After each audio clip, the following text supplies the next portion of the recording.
kontraktor, palpak ang trabaho, hindi sa kaligtasan ang mga gawang proyekto.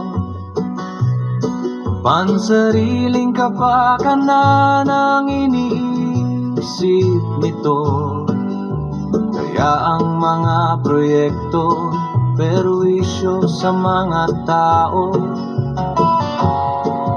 Si Kristo'y dumating para itaguyod ang kaligtasan, handang ibigay ang sarili para mapatawad ang kasalanan. Gumawa siya ng daan tungo sa kaligtasan, ang langit na tahanan kanyang pinag-andaan. Si Kristo ang kontraktor ng kaligtasan, siya ay gumawa ng daan tungo sa kalangitan.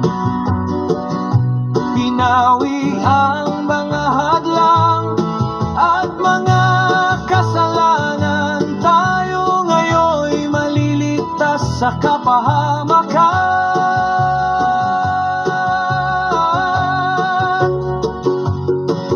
Tiniis ang hirap sa krus at kamatayan upang bayaran ang lahat ng kasalanan.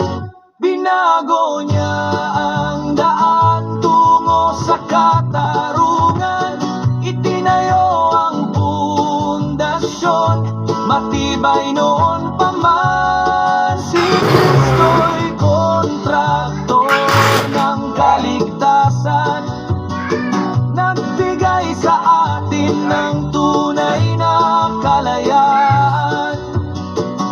Hinarap niya ang krus at kambuhalang kamatayan upang bayaran ng lahat ng ating kasalanan. O kontraktor ng kaligtasan, ikaw ang aming matapat na kaibigan.